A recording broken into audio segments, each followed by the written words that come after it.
Aristotle was born in 384 BCE in the city of Stagira, a small town in northern Greece. Unlike Socrates, he was not born into poverty, and unlike Plato, he was not born into Athenian aristocracy. His father, Nicomachus, was a physician at the court of King Amyntas III of Macedon, the grandfather of Alexander the Great. From an early age, Aristotle was surrounded by medicine, observation, and the study of nature. He learned how bodies functioned, how causes produced effects, and how careful attention revealed hidden structure. This early exposure to empirical study would shape his entire philosophy. Aristotle lost his parents while still young. By his late teens, he traveled south to Athens, the intellectual heart of the Greek world. There, around the age of 17, he entered Plato's academy. For nearly 20 years, Aristotle studied under Plato. Plato was already famous. A student of Socrates, founder of the academy, architect of the theory of forms. He believed that true reality existed beyond the physical world, in a realm of perfect, eternal ideas. Aristotle respected Plato deeply, but he did not follow him blindly. While Plato looked upward toward abstract forms, Aristotle looked outward toward nature, living beings, and observable reality.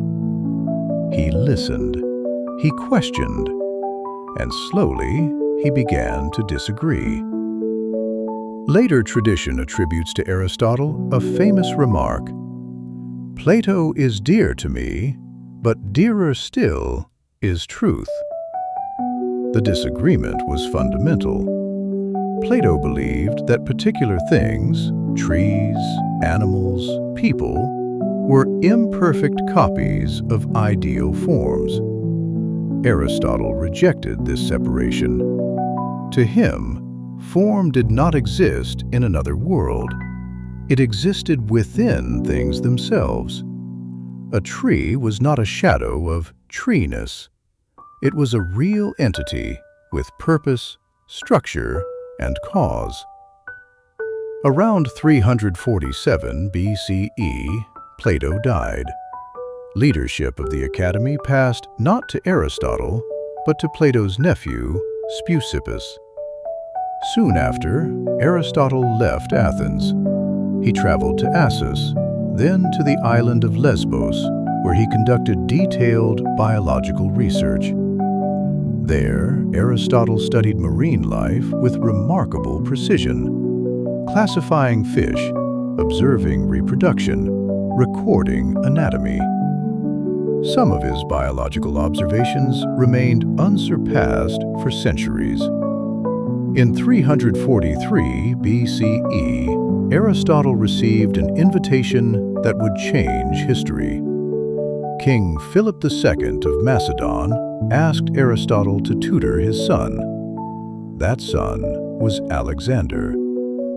For several years, Aristotle educated the young Alexander in philosophy, ethics, politics, literature, and science. He introduced him to Homer, especially the Iliad, which Alexander would later carry with him on military campaigns. Aristotle taught that leadership required reason, restraint, and moral character. How much Alexander absorbed remains debated, but their relationship bound philosophy to empire in a way the ancient world had never seen. When Alexander ascended to the throne and began his conquests, Aristotle returned to Athens. Around 335 BCE, he founded his own school, the Lyceum. Unlike Plato's academy, the Lyceum emphasized movement, discussion, and empirical study. Aristotle and his students walked as they taught, earning them the name Peripatetics, meaning those who walk around. At the Lyceum, Aristotle undertook one of the most ambitious intellectual projects in history. He attempted to map all knowledge. He wrote on logic, developing the first formal system of reasoning, syllogisms that would dominate thought for 2,000 years. He wrote on physics, defining motion, change, and causation. He wrote on metaphysics, asking what it means to be. He wrote on biology, classifying animals by shared characteristics. He wrote on ethics, arguing that the highest human good was eudaimonia, often translated as happiness, but better understood as flourishing. To Aristotle, happiness was not pleasure. It was activity in accordance with virtue over a complete life. He introduced the idea of the golden mean, that virtue lies between excess and deficiency. Courage, for example, lies between cowardice and recklessness. Generosity lies between wastefulness and stinginess. Virtue was not a rule, it was a habit.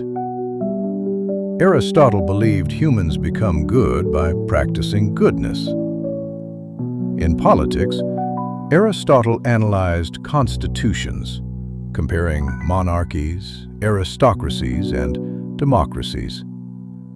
Unlike Plato, he did not imagine a perfect state.